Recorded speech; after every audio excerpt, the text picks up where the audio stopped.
পানি যেমন অনেক ঠান্ডা হতে হতে এক সময় বরফ হয়ে যায়, ঠিক তেমনি একটা মনে অনেক কষ্ট পেতে পেতে এক সময় পাথর হয়ে যায়।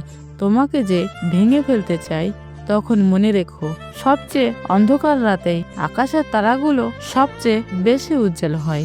ভেঙে পড়ার বদলে ধৈর্য ধরো, কারণ এই কঠিন মুহূর্তেই একদিন তোমার জীবনের গল্প পাল্টে দেবে। কেউ যদি আমায় ঠকিয়ে যায়, তাতে আমি মোটেই বিচলিত নই, বরং আমি তাকে সাধুবাদ জানাই, কেননা তার কারণেই আরেকটা শিক্ষাই আমি আজ শিক্ষিত। একটা প্রদীপ কখনো নিজে নিজে জ্বলে না, ধরিয়ে দেওয়ার পরে জ্বলে। তেমনি মানুষের জীবনে কেউ কখনো এমনি সুখী হয় না।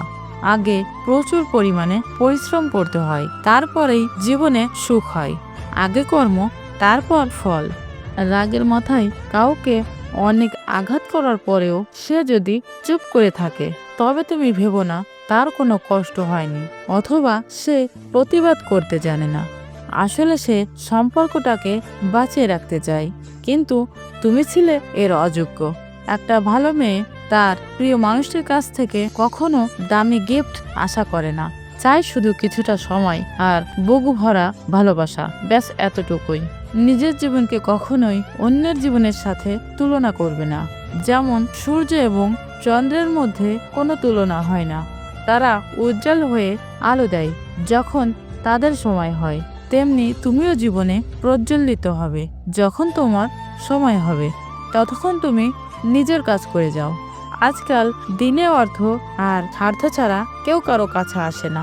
অর্থ শেষ হলেই ফেলে চলে যায়, আর স্বার্থ হাসিল হলেই দূরে ঠেলে দেয়। স্বপ্ন সেটা নয় যা মানুষ ঘুমিয়ে দেখে, স্বপ্ন হলো সেটা যা তোমাকে ঘুমোতে দেয় না। যদি তুমি সূর্যের মতো জ্বলতে চাও, তাহলে প্রথমে সূর্যের মতো পড়তে হবে।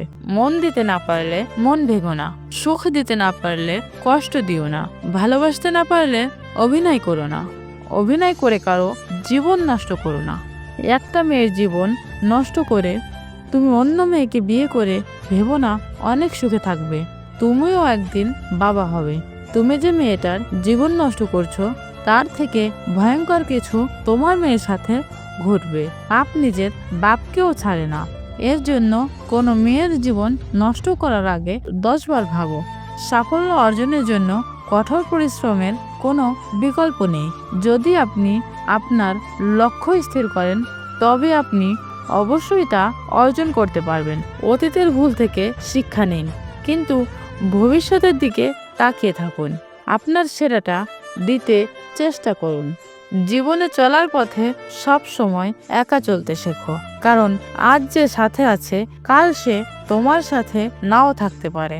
স্বার্থে আঘাত লাগলে সবাই এক সময় বদলে যায়।